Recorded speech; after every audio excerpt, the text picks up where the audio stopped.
24 अप्रैल सन 1990 ये वो दिन था जब वैज्ञानिकों ने ब्रह्मांड में एक टेलीस्कोप को लॉन्च किया था। बहुत ही आधुनिक और शक्तिशाली इस टेलीस्कोप का नाम था हबल टेलीस्कोप। इस टेलीस्कोप ने हमें पूरे ब्रह्मांड का मोटा मोटा नक्शा दिखाया है और इस तरह से इसने पूरी साइंस को ही बदल दिया। इसने हमें हजारों आकाश गंगाओं और तारों की सटीक इमेज भेजी। इसकी वजह से हम गैलेक्सीज के जन्म के बारे में समझ पाए और कुछ ऐसे वस्तुओं के बारे में जान पाए जो एक ही क्षण में हमारे सूरज जैसे लाखों सूरज को निकल जा सकते हैं। लेकिन हबल की एक लिमिटेशन थी, ये उन्हीं वस्तुओं का चित्रण कर पाता था जिनका खुद का प्रकाश हो या वो इसके मिरर में आ सकें, और इसी की वजह से हम अंतरिक्ष के उन अंधियारों में नहीं झांक पाए और ऐसे ग्रहों की खोज नहीं कर पाए जो पृथ्वी के जैसे थे। इसलिए इन अंधियारों में झांकने के लिए और अंतरिक्ष के बारे में और ज्यादा जानकारी प्राप्त करने के लिए हमने हबल से भी चौगुना शक्तिशाली एक टेलीस्कोप अंतरिक्ष में भेजा, जिसने आज के विज्ञान को पूरी तरह से बदल कर रख दिया। और इसका नाम है जेम्स वेब टेलीस्कोप। और इसकी मदद से हम उन ग्रहों को खोज पा रहे हैं जिन पर पृथ्वी की तरह ही जीवन हो सकता है, और उस गहरे अंतरिक्ष में काफी दूर तक देखकर उसकी सटीक इमेज पा रहे हैं।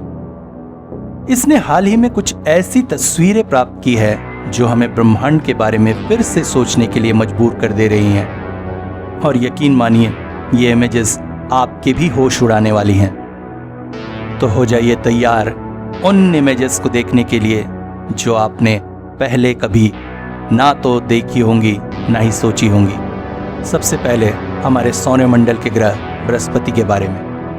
नासा ने अभी अभी बृहस्पति के बारे में एक हैरान करने वाली तस्वीर सबको दिखाई है, और ये तस्वीर हमारे आधुनिक यंत्र जेम्स वेब ने कैप्चर की है। और ये हमें बताती है कि अब तक हम जो कुछ भी जानते थे वो बहुत बहुत ही कम था। ये बिल्कुल नई तस्वीर है, और इस तस्वीर को गौर से देखते हुए इसके उल्टे हाथ की तरफ देखिए। यहाँ पर एक चमकीला उपग्रह दिखाई देगा जो एक तारे की तरह चमक रहा है। यहाँ पर एडजेस्टिया नाम का एक छोटा उपग्रह भी दिखाई दे रहा है जो उसके डस्ट पार्टिकल के साथ घूम रहा है। और यहाँ पे बृहस्पति के उत्तर में आप नीले कलर का साउथ अरोरा देख सकते हो, और उसके दक्षिण में दक्षिणी अरोरा भी आपको दिखाई दे रहा होगा।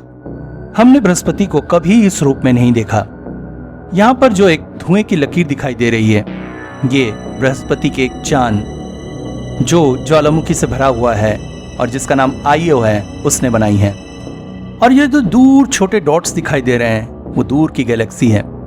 यहाँ पर आपको बृहस्पति का सबसे बड़ा बादल दिखाई दे रहा होगा, जहाँ पर हवाएं 400 किलोमीटर प्रति घंटे की तेजी से बहती हैं, और उसके नीचे ये ग्रेट रेड स्पॉट भी आपको साफ साफ दिखाई दे रहा होगा।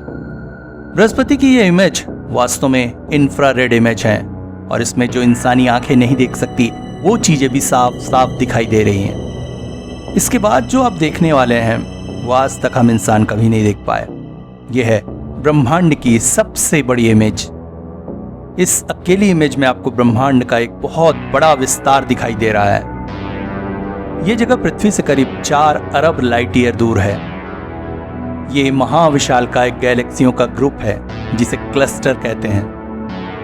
ताकतवर गुरुत्वाकर्षण के कारण गैलेक्सियों का ये पूरा ग्रुप एक जगह पर आपको बॉन्ड होता हुआ नजर आ रहा है। लेकिन इन सब के बीच बहुत बड़ा अंतर और बहुत ज्यादा दूरी है।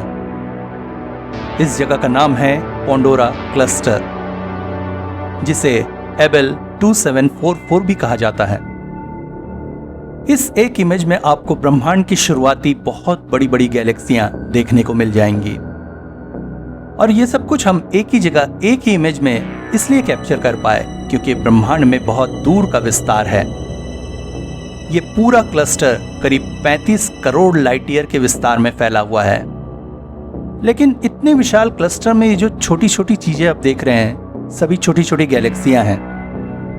लेकिन उस पूरे क्लस्टर में सभी गैलेक्सीज का मास सिर्फ 5% ही है, और इस क्लस्टर में फैली गैस का मास करीब 20% है, और बाकी 75% मास इस क्लस्टर में फैली डार्क मैटर का है। वैज्ञानिक इस क्लस्टर को लेकर बहुत हैरान रहते हैं अब इस क्लस्टर में इस स्टार को ही देख लीजिए। ये स्टार इस क्लस्टर का नहीं बल्कि हमारी मिल्की वे गैलेक्सी का है, जो इस क्लस्टर के रास्ते में यानी कि बीच में पड़ता है। लेकिन इस क्लस्टर में जो लाल छोटे छोटे धब्बे आप देख रहे हैं वो बहुत दूर की गैलेक्सीज हैं। और जब इस इमेज को जूम इन करेंगे तो आप इस छोटे से रेड डॉट को देख पा रहे होंगे। इस लाल धब्बे को लेकर हमारे वैज्ञानिक बहुत ज्यादा असमंजस में हैं। ये इतना दूर है कि कोई नहीं बता पा रहा है कि आखिर ये क्या है। शायद गैस की चमकती हुई डिस्क है जो किसी बहुत बड़े ब्लैक होल का चक्कर लगा रही है। मगर ये इतना दूर है कि इसका रहस्य क्या है ये आज भी कोई नहीं जानता है। अब हम देखते हैं उस दुनिया को जो हमारे लिए अनोखी तो है मगर भविष्य में हमारे लिए रहने लायक है। दोस्तों, हम इंसान इस धरती पर रहकर जिस तेजी से इसके खनिजों को उपयोग कर रहे हैं उसे देखते हुए कई वैज्ञानिक इसके नष्ट हो जाने पर मोहर लगा चुके हैं। सर स्टीफन हॉकिंस ने भी कहा था कि बहुत जल्द ये पृथ्वी रहने लायक नहीं बचेगी। हमारी आने वाली 3 पीढ़ियों के बाद ही इस धरती पर इंसानों का और इसके साथ साथ कई जीवों का बच पाना मुश्किल हो जाएगा। हालांकि ग्लोबल वार्मिंग को कम करके हम धीरे धीरे किसी तरह इसे रोक भी ले तो भी बहुत जल्द ही हम टाइप 1 और टाइप 2 सिविलाइजेशन में बदल जाएंगे और उस वक्त तक पृथ्वी जीने लायक नहीं बचेगी। विकास कार्यों के लिए हमें और खनिज चाहिए होंगे, हमें और ईंधन चाहिए होगा और इसके लिए हमारा ग्रह पृथ्वी पर्याप्त नहीं होगा, जिस वजह से हमें अंतरिक्ष में किसी और बड़े ग्रह पर शिफ्ट होना पड़ेगा। और ये ग्रह करीब करीब पृथ्वी की तरह ही होना चाहिए ताकि हम उस ग्रह पर आसानी से रह सकें और इससे कई हजार सालों तक हमारी कई पीढ़ियां बच जाएंगी और मानव सभ्यता इस ग्रह पर पृथ्वी की तरह ही फल फूल सकेंगी और इंसानी सभ्यता को कुछ और हजार सालों का एक्सटेंशन मिल जाएगा। और पृथ्वी की परिस्थितियों को ध्यान में रखते हुए नासा और उसके टेलीस्कोप ऐसे ही ग्रहों को खोज रहे हैं। और खुशी की बात यह है कि हाल ही में नासा ने एक ऐसे एक्सोप्लैनेट को खोज लिया है जहां पर मानव सभ्यता जाकर बस सकती है और साथ ही पृथ्वी से संपर्क भी रख सकती है। नासा ने खोजी इस जगह का नाम है TOI 700 स्टार सिस्टम। ये पृथ्वी से करीब 100 प्रकाश वर्ष दूर है, जहां पृथ्वी की तरह ही कई ग्रह अपने सूर्य की परिक्रमा करते हैं। TOI 700b से लेकर TOI 700e तक इस स्टार सिस्टम में मौजूद हैं। कई सालों तक रिसर्च करने के बाद नासा ने इस स्टार सिस्टम का एक प्लैनेट TOI 700e ढूंढ लिया है। ये TOI 700c और TOI 700b के बीच में है और इस वजह से इसे हैबिटेबल जोन मिल चुका है। ये बिल्कुल पृथ्वी के जैसा है। अगर किसी तरह आप यहाँ पहुंच जाते हैं तो शायद ही आपको ये महसूस हो कि आप पृथ्वी पर नहीं बल्कि किसी और ग्रह पर हैं।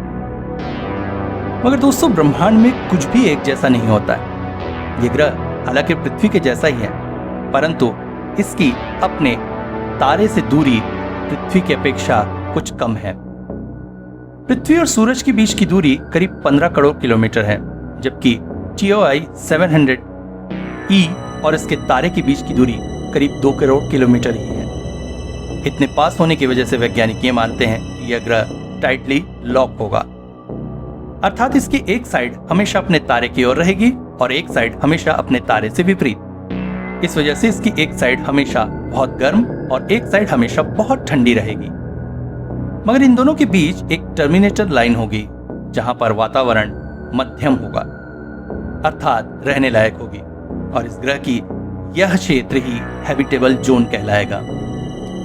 जहां का टेम्परेचर पृथ्वी जितना हो सकता है, यहाँ पर खनिज भी ज्यादा होंगे और मानव सभ्यता भविष्य में इस ग्रह पर निर्वाह कर सकती है।